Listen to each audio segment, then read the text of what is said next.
Hey there, Omaha. Welcome into another episode of Hurrdat Hoppen. I'm your host, Dan Hoppen, and my guest today is no stranger to this show. She's been on a couple different times before to talk about her journey and how far she's come to opening just a successful restaurant and how beloved Sauce by Alfaro has come. And I'm sure we'll touch on some of that today, but there are specific things that I wanted to discuss with her. I wanted to bring her back on to kind of talk about how restaurants evolve from an original concept into what they end up becoming, and also how a chef could possibly cook for over 100 people in the middle of a farm. But we'll get to all that. First, I have to introduce you to my guest. This is Michelle Alfaro, the chef owner of Sauce by Alfaro. Michelle, welcome Hi. back to the show. Awesome. I'm so happy to be here. Thank you so much for having me. So, as an introduction to Sauced, I think a lot of my listeners and viewers probably have a pretty good idea of Sauced, of what Sauce is by this point. You're very popular. You've been on the show a couple times. If anyone hasn't been, they need to go. But as an introduction, I find this description you have on your website to be really fascinating. You said you describe your food as seductive seasonal plates. Can you break that statement down and just tell me exactly what that means and how that sums up the ethos of Sauce as a restaurant? Yeah. So I think when I was creating sauce, something that was important to me was to take items of familiarity and elevate them to a new level while also incorporating different ingredients of the season into whatever it is that we're doing, and we see a lot of changes at Sauce on our menu with our chef specials or summer menus versus winter menus, things like that. And that's what it is. So even though it's fried chicken sandwiches predominantly, they can be really, really sexy, if we could say that, I guess, and seductive Absolutely. on a plate or in a to-go box or whatever it is. We still take a lot of pride in our plating and how it looks and it's presented and, of course, how it tastes and all of that. How do you make a fried chicken sandwich sexy? Oh my goodness. You put a lot of love into it. We hand bread it every single day, fry it till it's golden brown, make sure it's marinated properly so it's nice and juicy on the inside, and then we sauce it, and that sauce just dripping off of the components of it with all the other fresh ingredients. It just is what it is, It doesn't I don't know how else to say it, I guess. We'll get into that a little bit more. I just want to provide a little bit more of an introduction. First of Yeah. all, you've been on and you've told your story on this podcast a couple times. So I would Yeah. encourage anyone go back, find those episodes because they're absolutely fantastic. But just a quick refresher, Mhm. in 2021, right in the height of COVID, you started operating your restaurant in the back of a bar in their kitchen in Louisville, Nebraska. And despite these incredibly humble beginnings, your food was, I mean, it caught people and it took them. I mean, people traveled out to Louisville to this bar and not really even knowing what they were getting into, but they were just like, I have to try this. Yeah. And it became so popular that you were able to open your own spot in downtown Papillion in 2022, currently located at 115 North Washington Street in downtown Papillion. Um, you do have limited seating in your restaurant, but you also have a back patio, Mhm. and people can order food and then go next door to the Twisted Vine and enjoy That's it right. as well. Yeah, all of that's true. So when we first started down in Louisville, it's a small country town, and they needed food in that town, and a spot was open for us to be able to test out what we were hoping to do with Sauced. And it was actually in the back of a furniture store that connected to the bar. So we literally lived like in a little kitchen prison. Like it was a cylinder block kitchen. There's no windows, no access to our customers. We couldn't really see anybody. The only way to order was by being really dedicated to calling over and over again and getting through. And then we delivered the food to the bar next door to the patrons. And otherwise, we had to skip down the alley to take it to their car and like deliver it curbside. So yeah, we started off very, very humble in the beginning, and we remain humble in our um efforts to grow. And I say that because at Sauce, we've never taken out a loan, a commercial loan. We don't have any credit card debt, anything like that. Everything that we've done has been just solely a blessing, and that growth has been slow, which people are always like, you got to expand. And it's like, we are absolutely dedicated to not putting our family in like financial turmoil to do this, but we're okay with baby steps, you know. And those baby steps mean after a year of a kitchen prison, we moved then to where we are now next to Twisted Vines. So we have 14 dine-in seats, 34 patio seats, which just increased to over 40 now. And then that patio connects to Twisted Vines patio, and you can go inside their establishment as well. And that really works well because they don't have a kitchen, and they serve amazing cocktails or craft beers if you like beer and wine. And so, you know, it's a nice relationship that we have, two businesses supporting one another like that. And I think that's really important, and especially in small communities to do that. And through that, we're able to serve so many more people than we were able to previously. And that growth is amazing, even though it's a slow process to get there for us. But we really see a lot of growth from when we started in 2021. And you have grown just so much. And I want to go back real quickly because, you know, you kind of mentioned it. Like if somebody walked into Sauce today and they looked at your menu, they'd be like, oh, this, you know, Chef Alfaro is all about fried chicken sandwiches. Like that's mainly what the menu is. Yep. But you are, yes, that's kind of how you're expressing yourself through food right now. But that is very much not like all that you cook or all that you're about. How did you get your start in cooking? What would you kind of consider your ethos as a cook? Gosh, you know, as a child, like I remember my grandma cooking, and would make cinnamon rolls on top of her, you know, the avocado green dishwasher with like the fake wood top. That was her jam. She would always be making cinnamon rolls or something on top of that.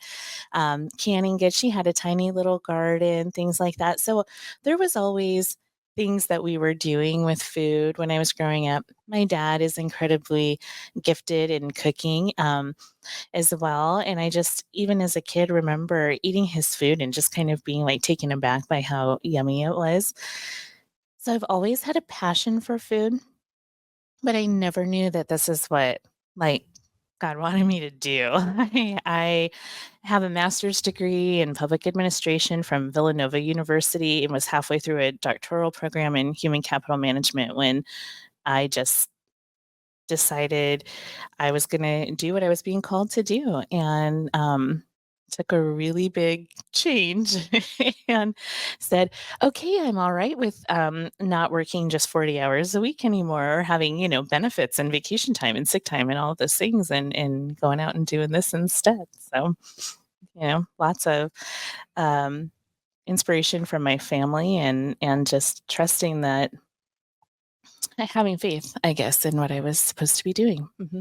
Now we've talked about previously how you experienced some backlash and some criticism, even from people inside the industry, Mhm. and were saying you're not a chef, you don't have formal training, you've never been to culinary school, like Mhm. all this stuff. And they, you know, tried to denigrate you a little bit.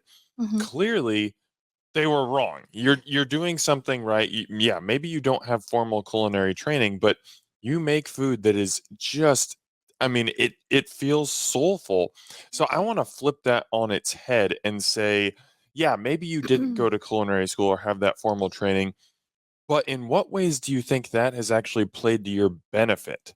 Yeah. So for me, there's no limits. You know, sometimes when we're classically trained or things, you get boxed in a little bit, and maybe have more parameters and rules that you have to follow. I'm a little more unorthodox, I guess, with my approach and things, and I can't say all the fancy words and all the stuff and sound like super cool, but it's, you taste the love and dedication and passion to the food when you eat it. And I think that for any chef is what they're really should be going for, is how it comes off to the person enjoying it. And I think when you talk to any chef, it's like, man, when I see people eat it and they smile or they're just like, my goodness, it tastes so good. Like that's like rewarding as a chef. Like that's what you want to see. And I think that means you're doing something right. And, so even though I don't have the accolades to be called a chef, I think I still earn it through hard work and dedication to the craft and getting better and all those things. And so, as I've grown, there are many chefs in Omaha that definitely reach out and encourage me and all of the things, and they're awesome, and so it's few and far between now to get that kind of feedback, I guess. Well, you've definitely earned the recognition. I think maybe when you were first coming up, some people were just kind of like, what is this Mhm. operating out of, you even called it like a kitchen jail. Like, what is this thing? Yeah. But now it's like, oh, okay, Michelle Mhm. Alfaro is here. Yeah. And I love what you just said, in that, you're kind of able to operate outside of the bounds of what a classically trained chef or someone who even grew up in restaurants might think. And I think a great example of that we've talked about previously is your barbecue spaghetti dish. Oh, Now, yeah. this is a special. It's not on the menu full time. You bring it Mhm. back periodically, but it's like spaghetti and barbecue sauce are two things that most people would Yeah. never put together, and most classically trained chefs would not ever dare to Right. put that on their menu. But you have a special memory of that growing Mhm. up because your dad would cook that dish. Yeah. So you have this connection. You're like, I loved that dish. That has a special place. That played a part in me becoming a cook and Mhm. becoming a chef. I can elevate that, and I can, I can chef it up and make it a little bit different than he made it. Mhm. But you have that daring and that boldness to put on the menu because, like you said, you're not in that culinary school box. Yeah. You don't have the box. You can just kind of do whatever you want and see if people like it, Right. right? See if it sticks. Yeah, and that barbecue spaghetti. So, did you ever get to try I that? haven't yet. So, you remember the chicken parmesan Oh, sandwich, of and you course. loved the sauce? Incredible. That's the sauce. Nobody Oh, knew really? that. Yeah, that is the sauce that I do. So that sweetness and the little bit of smoky that you get in there, that's the sauce that goes on it. Oh, well, I can see why that's such a hit Yeah, then. and it's just taking something, we didn't have a lot when I was growing up. And so sometimes my dad had to really figure out what we were going to have. And so when we had spaghetti, we had chicken, we had barbecue sauce. He said, "All right, I'm going to put it together. That's what we're going to do." And then it turned into, "Can you make that again? That is so good. It's stupid good." It was just great. And so as I went through, I was like, every single time I've ever brought that up to like a friend or the first time I introduced my husband to it, even, it's like, what? No, I don't think so. That sounds really awful. It's not. It is so good.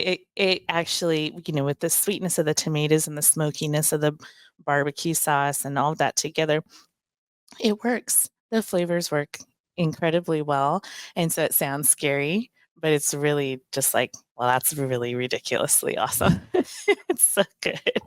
Yeah, guilty pleasure for sure. But you've tasted the sauce on the Parmesan sandwich, so if you liked that, you'd like it on noodles. Okay, well, I Mhm. totally get why it's a hit now. So, what I love about your cooking is that you take these really nuanced, elevated, extremely thoughtful flavors and techniques, and you incorporate them into simple foods like tacos and fried chicken sandwiches and stuff like that, turning people's expectations kind of on their head where they're expecting a fried chicken sandwich and it's like, whoa, this isn't just, you know, chicken and mayo and pickles like I'm Right. used to getting. This is something completely different. How did you find your niche as a chef that that's what I'm going to do? I'm going to take these seemingly humble dishes, but I'm going to elevate them in such a way that I'm giving some people something that they would never expect to get in Yeah. this form. I think figuring that out took me some time. So we have always been chicken and burgers and things of that sort, wings. When we moved to this location, the kitchen is honestly really small. It's about 12 feet long and there's only so much space and room. So I had to really figure out the logistics behind what I could actually do in that kitchen. And then I kept changing the menu pretty frequently when we first opened, just as kind of a test run to see what people were craving, what they ordered more of, and all of that. And the chicken sandwiches just took off. And I was like, well, I can't ignore that. So when we became dedicated to chicken, eventually we took off burgers and all of those things because I I'm dedicated to the freshness side of things. So as you know, we hand bread everything daily. We make it fresh when we were doing burgers. They were fresh, never frozen, straight from the butcher to the kitchen and made fresh to order as everything is at Sauced. We don't even have warmers under anything that so we're not making fries in bulk and putting it under a warmer or letting your sandwiches and the chicken sit there. So it does take longer to get the food, but you can count on it being hot and fresh and great, right? Well, when we were doing burgers, I would sell out more often and not be able to feed as many people. So we made this change of how can we do that? All right, Bing Bing Shrimp Tacos it is. They were award winning.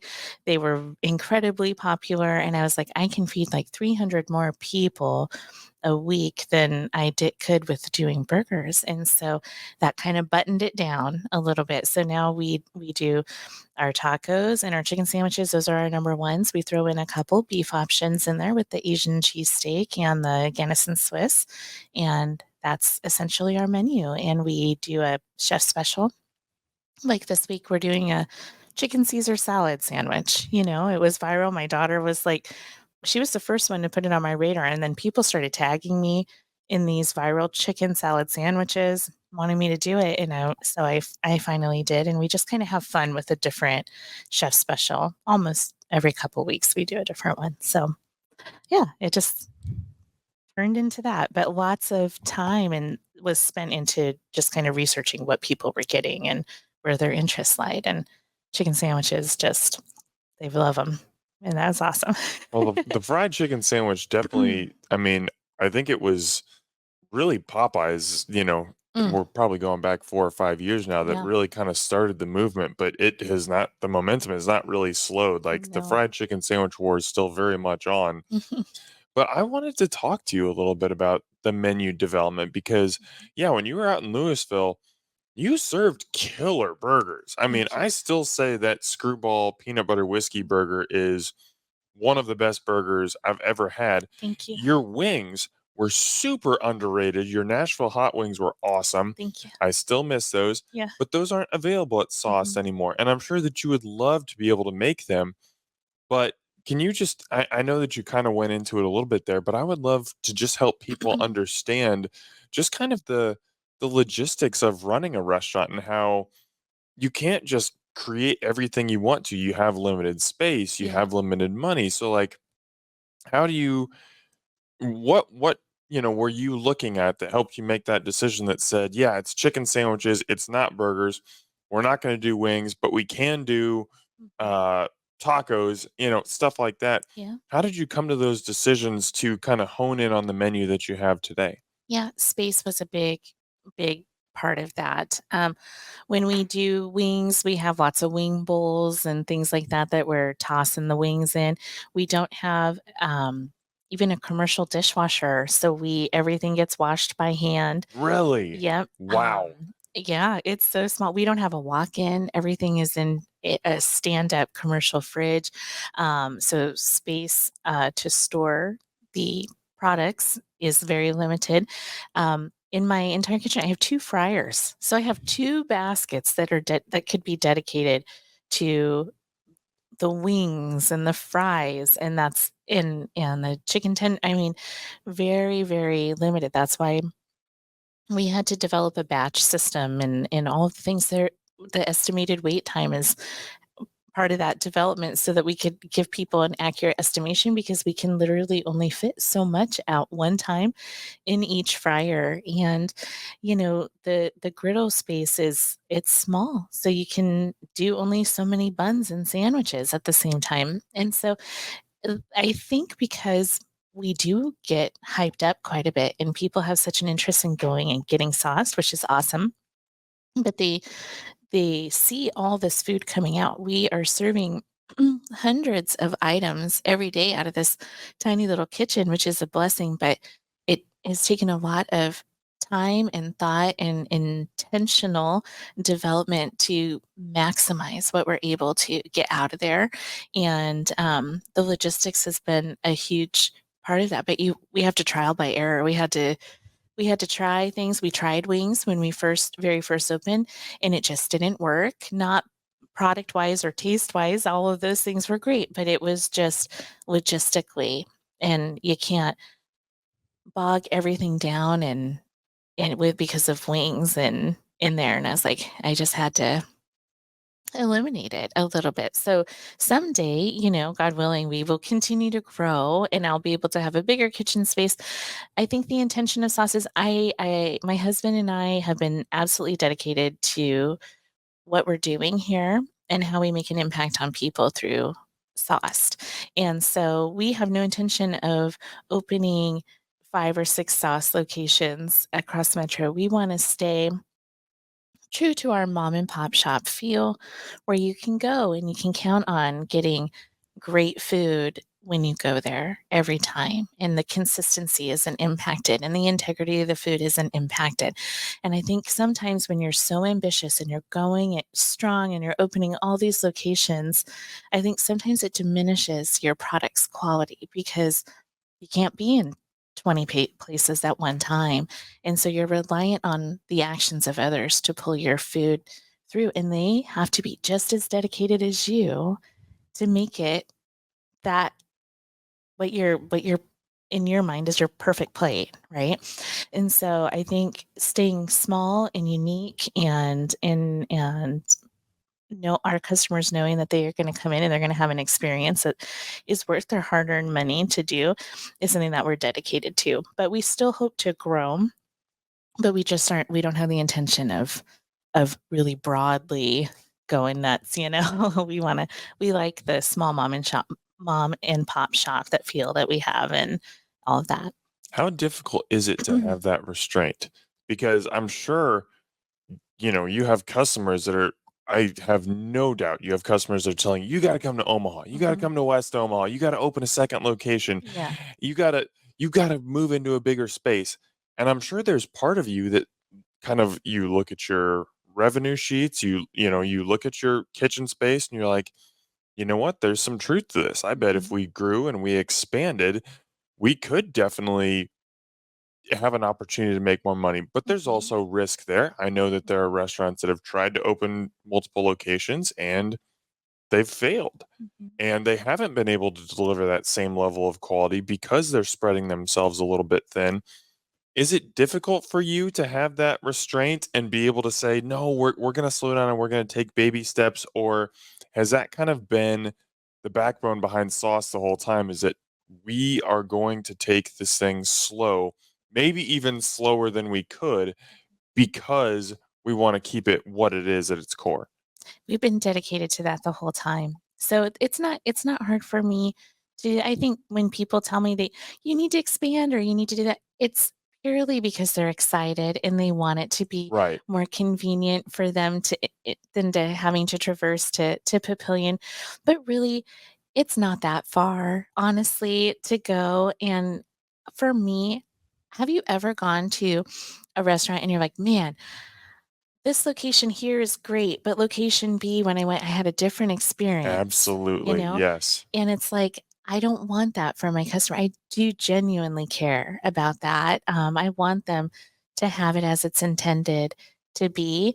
And right now at Sauce, my youngest employee has been there for a year, as far as someone that's actually cooking, and up to 3. So the chefs that are working with me have been there, they've been trained, they've proven themselves, they show that they are dedicated to it just as much as I am. And I don't want to lose that quality standard. I'm too passionate about that. I just want people to know when they come to Sauce, they can count on it being good, and count on it being fresh and count on it being how it's supposed to be. I take all my own photos of my food. So everything on there, with the exception of an occasional restaurant Hoppen or Yum Omaha, when I get some amazing other shots besides what I take. But I take them, and that's shared amongst my team so they can see how I want it built, and then it's layer by layer discussed with them. And, I like that. I like that quality that comes out of this sauced kitchen. And ideally for me, if I had a restaurant with 50 interior seats and maybe 30 on a patio, and I could share my craft specialty cocktails, that'll be where I'm like, okay, we've accomplished that. That's where we'll stay, for a while. So we're still wanting to grow and stuff for now, but um, we have a certain dedication to being small but mighty as well. I love that. And I to highlight kind of that dedication to each individual dish and how you take seemingly simple dishes and make them into works of art. I would love to highlight the Nashville hot chicken sandwich, Oh, which, thanks. as you know, is one of my favorite sandwiches. Like I absolutely loved sauce from the first moment I tasted your food, but when I tasted that, I was like, okay, this place is something special. Awesome. So if you could take that and just break it down from like the very start of it and just build it up and explain like how much work and detail and effort goes into that one sandwich, Mhm. I think that would do a great job of helping listeners understand just what makes this place special. So I'm just going to let you cook. Go. All right. So the Nashville hot chicken sandwich, that was something I had tried at many different restaurants, and is and an issue with me was I'd take a bite, and sometimes they were so just focused on heat that it would completely deteriorate my palate. And all I could be is like, I gotta finish this. It is so freaking hot. I can't feel my face. It's totally fine. I'm gonna finish it. I paid for it. I'm gonna eat the absolute heck out of the sandwich that I can't even feel my taste buds with. So I was like, let me study the Nashville hot, where it originated from, and see what got Nashville that chicken sandwich. And so I studied, um, different articles and things to see how that came about. And when then I looked at, what ingredients they were using in that. And then I took that and I just made it intentionally a little bit different. And so with my Nashville hot, you get heat, but you also get a little bit of smoke, and you get some sweet and things in there with it. But the really cool thing is I build it in a way where the heat isn't overpowering upon your first bite, but it builds as you eat it.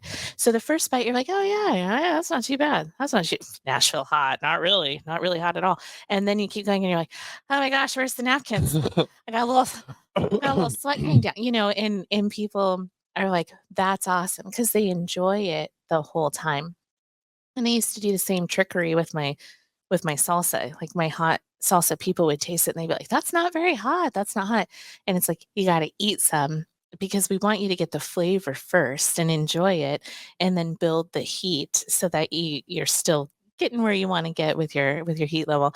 And then I got so many messages from people who are like, "Okay, it was hot. You're right." So it's just kind of Nashville hot. It's just like that. It's very simple. It's toasted brioche bun and a hot honey aioli that we make in house, and then that Nashville hot sauce that I make as well, and that's it.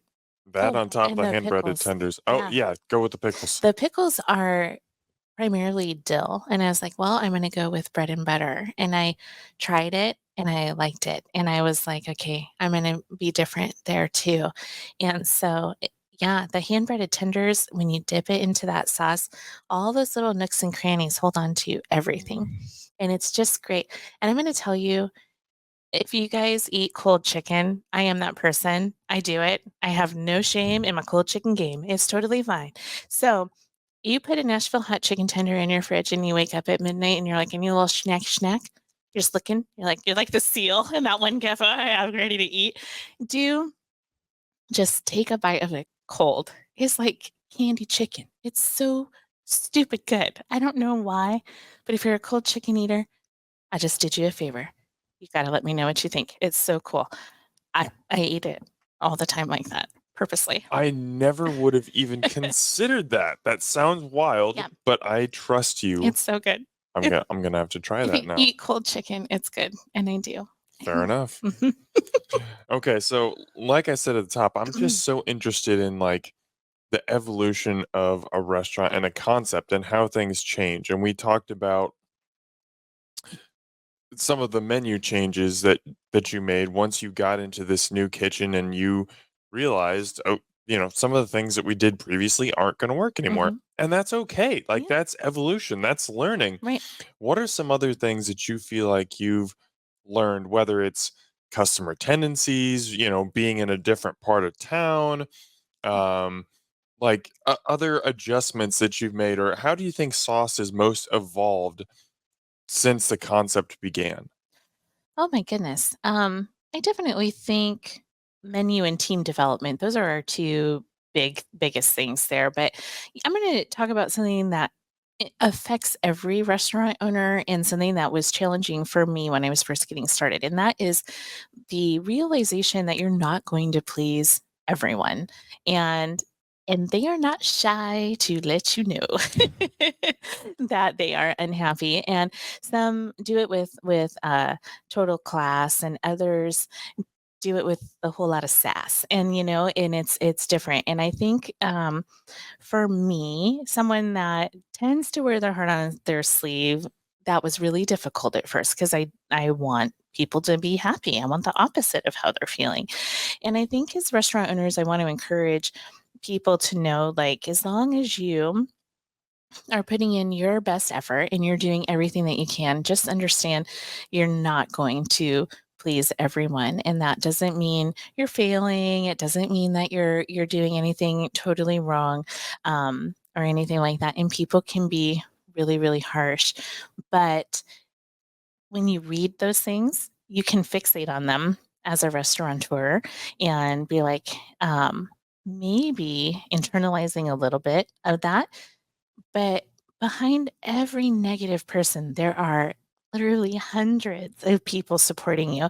And I just want to encourage people to focus on that, because it's the ones, the negativity sometimes gets put out there on blast and is so loud, and it can be easy to fixate on and focus on. And it's like, that's not where your focus belongs. You focus on the ones that are supporting you and the ones that love you and are doing the things and are building up your business. And I think that has been a growth part for me as a business owner, is to be like, this one person, although they're really loud, they're not representing an accurate reflection of what your business is doing and what your character is, how your character is impacting your customers and things. So, just think that's important to talk about too.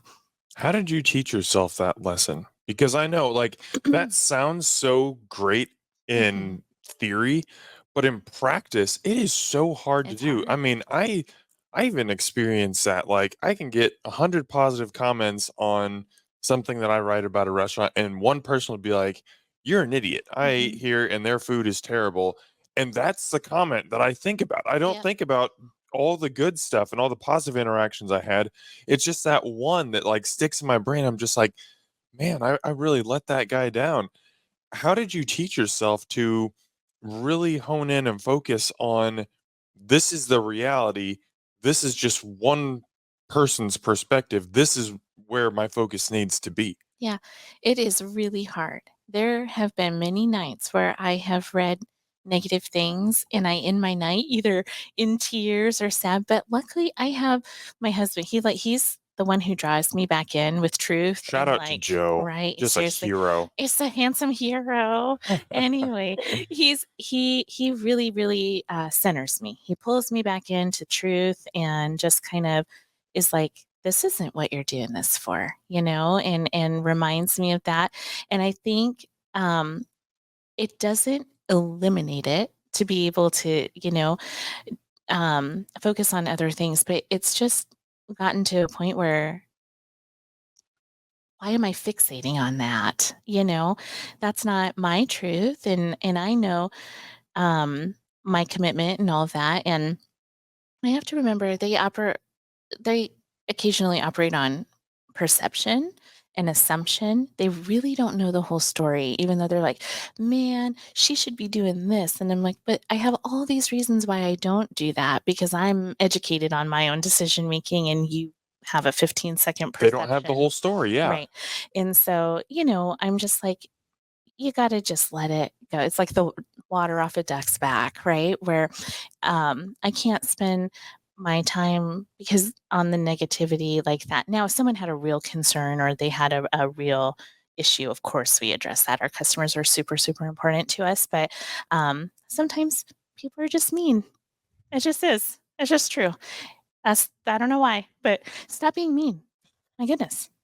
But there are better things to do. Exactly. Could not agree more.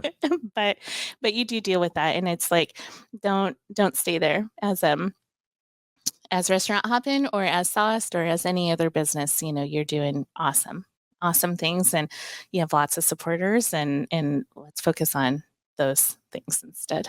So, as a customer, if someone does come in and they have what they perceive as a problem, whether it really is or not, Hmm. the wrong way to go about it is blasting it on social media. There's no place for that. There's no reason for that.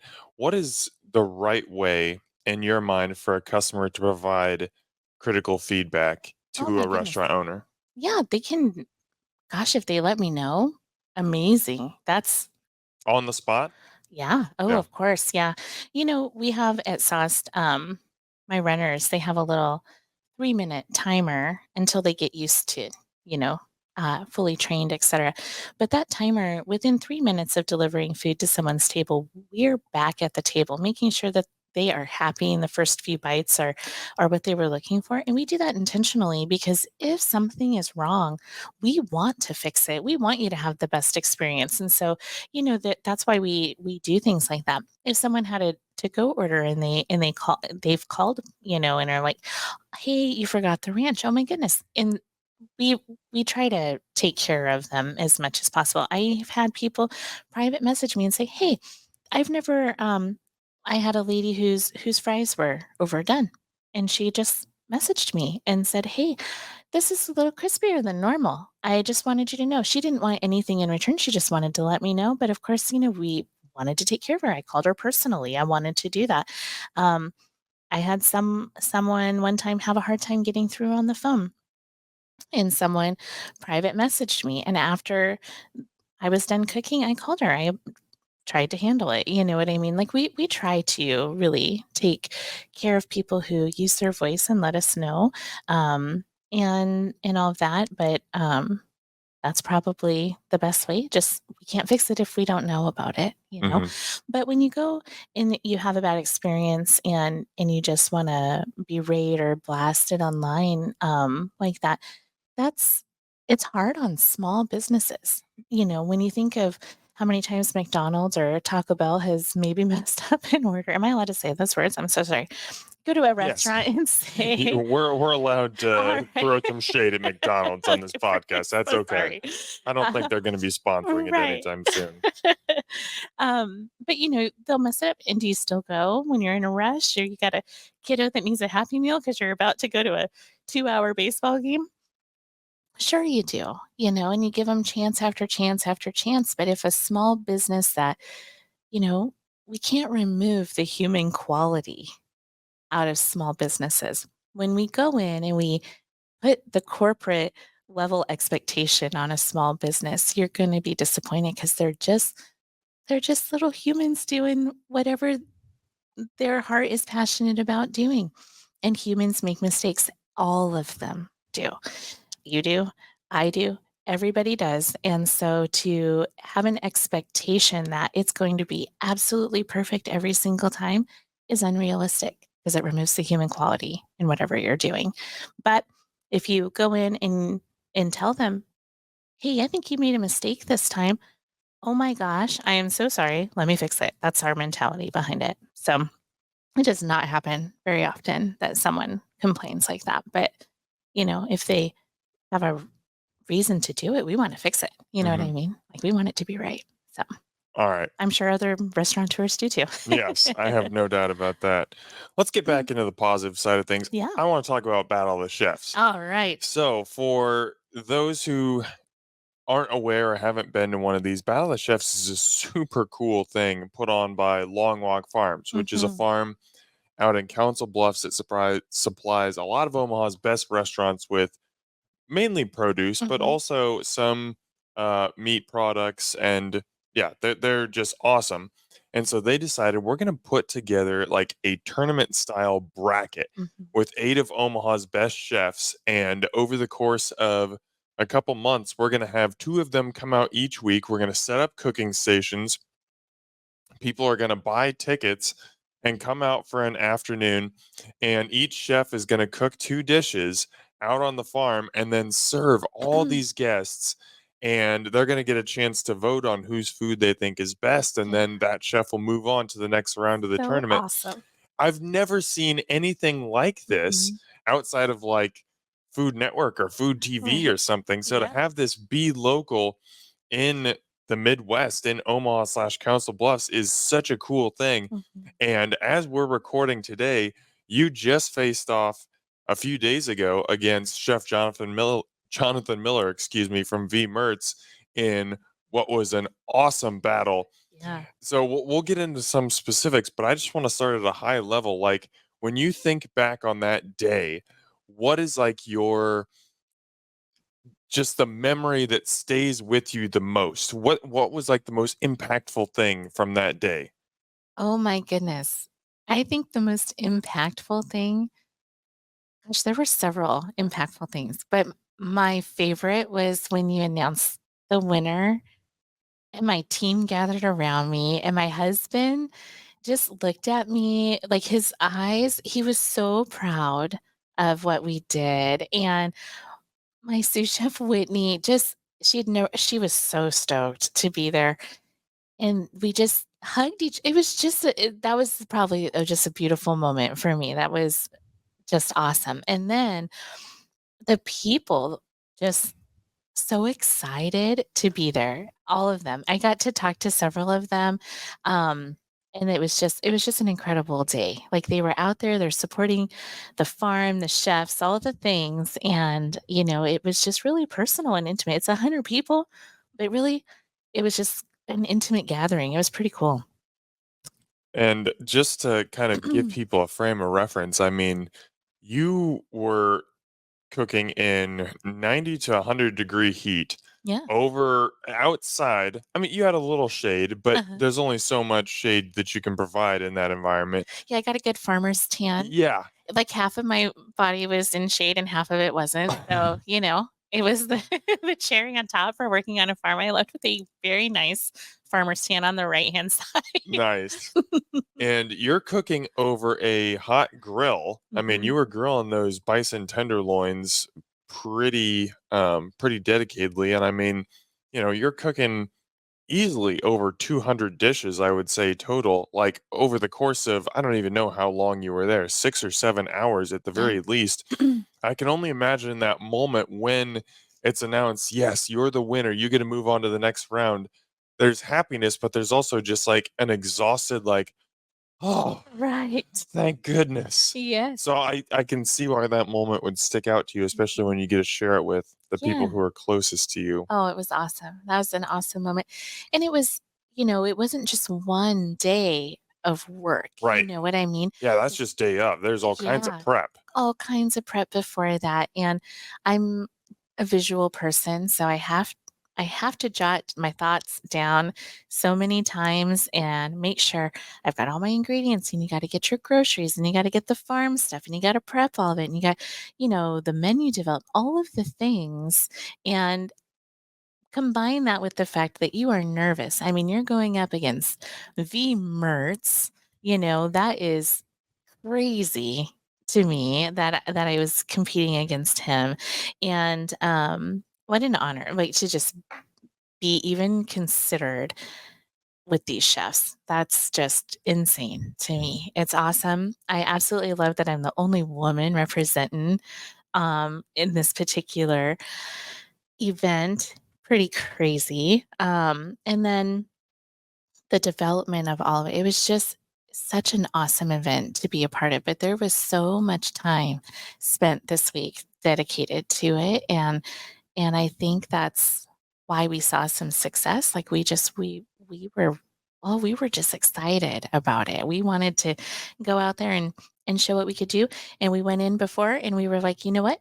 Regardless of what we do, we're going to put our best plate out there. We're going to do our best, and that's it. And then we heard our name and it was just like, whoa, unbelievable, crazy. So let's get into some of that prep, because I think this competition specifically kind of pulls out one of your best traits, and that's something that we've talked about several times. That's your creativity Thank you. and just the way that you build flavors and textures. So part of this competition is each week there are specific ingredients Mhm, that the chefs are tasked with highlighting. mhm. This week it was bison from Central Nebraska Buffalo. Shout out to Central Nebraska Buffalo, the Oh, yeah. best. So good. And nettles. Mhm. Um, I had cooked neither of those before this competition. which is, I mean, that you were able to pull those together and win just makes it even more amazing. But like, when you get that assignment, bison and nettles, how does your brain start working? How do you take those two ingredients and move down the line from conception to trying different dishes until you decide on the dishes, these are what we're going to serve to the crowd? Yeah, so the first thing I did when I heard bison and nettles was like squeal. I don't know I've never cooked with this before. What do they taste like? Listen, I grew up on a farm. I know what a nettle is. I've touched many of them and they suck. They sting. They are not fun. And I'm like, how are we going to eat them?" So the first thing I did, honestly, was I asked my husband to go on a bison chase and get any cut of bison that was at least similar to what we were working with so I could taste it and try to cook it, see what it was different about it.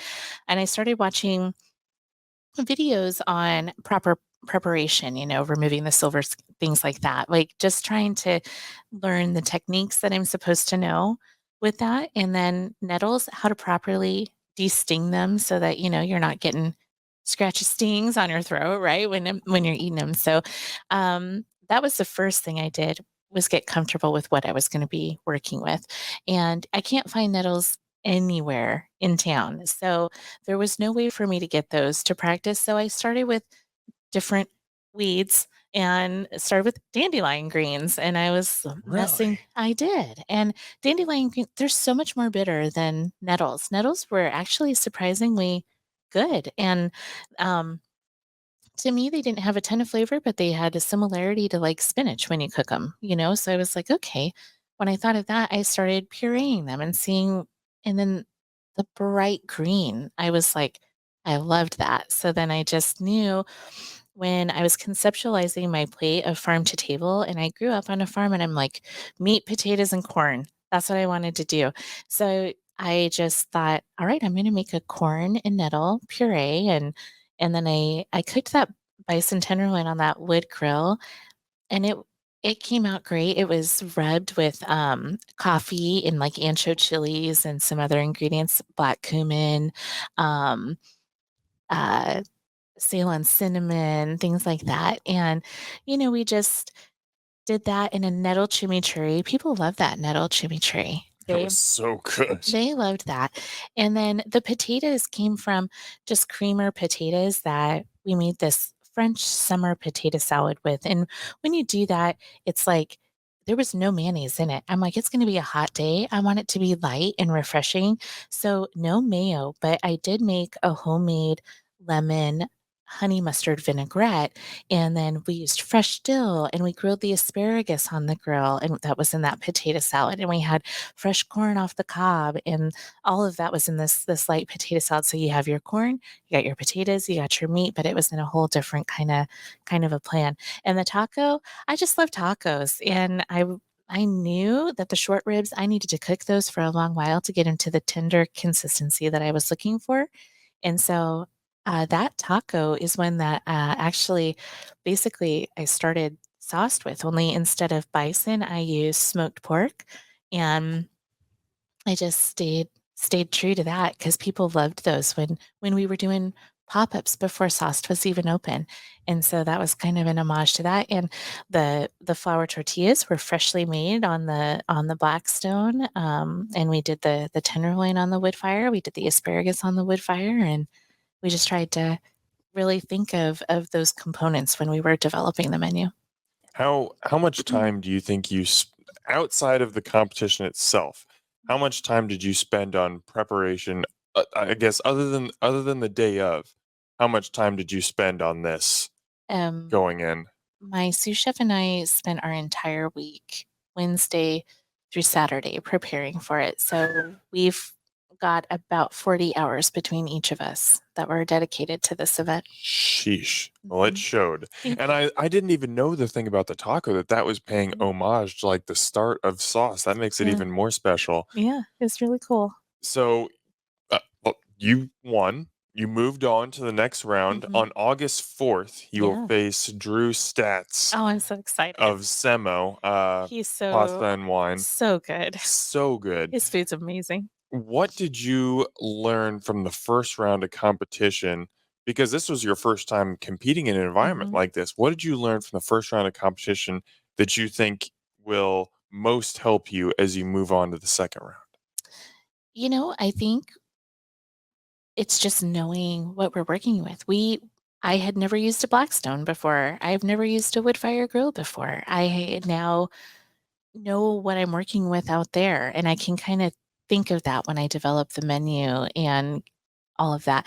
And I think knowing I've been following Drew and Simo um, since they opened in Fremont. We've been out there and we've had his food. It's absolutely incredible. So I think like just knowing he's going to bring his A game and all of that, and all of those things are going to factor into what we do next. But now it's like getting your first one under your belt a little bit, and so now you have a little bit of it's not what you think you're going to be working with, now. So I think that'll help me when I develop this menu and when I go out and try to do it again. But our team, we we we saw what we were working with and we developed a plan, and now we can also work on that and get plates out a little bit faster. And yeah, we'll see how it goes. I know this is going to sound totally ridiculous because it is completely apples and oranges, but what are the biggest differences between cooking in an environment like that and serving in your restaurant? Oh wow, it's so different. Yeah. So different. And that's why I didn't do anything that you would find at Sauced, on here. And it was like I really wanted to honor the ingredients from the farm, and that's why we did that fresh succotash that was cold, and the potato salad was so fresh and cold, and then we had our other elements just showing, you can pickle beets and they're delicious and Oh, it's beets are wonderful, so good right? when they're prepared well. Oh, they're so good. And just the ingredients coming from the farm makes it so much fresher and awesome. It's just awesome. You get them in this bucket and there's just the earth on them and you're like, "Yes." It was so cool. I just loved it. But, I think cooking out in the elements, y our fire started to go out, you've gotta be able to we thought we were gonna be late on the entree. We ended up getting it back where it was, but, like, that kinda stuff when you're busy focusing on plating an appetizer and you can't tend to the fire, but you've got to get those tenderloins down while you're in the appetizer and all of the things. And it's like, it's just so much different because you're working with the elements. So if it would have rained, what would have happened? If the wind is blowing and you can't get the fire to the heat that you need it, what do? And when the fire's what did I do? I put aluminum foil over it, trapped in the smoke, tried to create heat barrier. You have to really be able to adapt to the environment, and that's very unpredictable at times. And that part's really, really cool and exciting, honestly, just to figure it out. And I think that kind of brings this conversation full circle. It's about adaptability. Mhm. That is so much of being a successful restaurateur is being able to, whether you're competing out on a farm Mhm. or whether you're moving into a new space and looking at your menu and saying, I love cooking burgers. It's just not feasible here. Like maybe it will be in the future, but we're going to have to make a pivot right here. And, you talked several Mhm. times on the farm about, making pivots. And I think that that's just such an essential part of being really any business owner, but especially a restaurant owner. And Michelle, I appreciate you coming on the podcast again and kind of Yeah. just what I love about this conversation is it wasn't so focused on sauce as a restaurant, which I Mhm. absolutely love sauce and I love your story. I love your background. Thank you. But any opportunity that I get to kind of peel back the curtain Mhm. and let people understand who is serving them and how the restaurant industry really works, I think, at least I hope, Mhm. that makes us smarter diners. It helps us be a little bit more empathetic about the people who are serving us our food, Yeah. help us understand the work that goes into Yeah. creating even just one taco. Yeah. Like, just thank you so much for Yeah, of coming on the course. podcast Thank you for again, giving having us me. the time and allowing us to kind of talk our way through this. Absolutely. It's always an honor to be here. We love Restaurant Hoppen and you, so we're just thankful for the opportunity, Dan. Thank you so much. I already can't wait to have you on the podcast again because that will happen. Awesome. Thank you. Thank you so much. Omaha, as always, thanks for eating with us.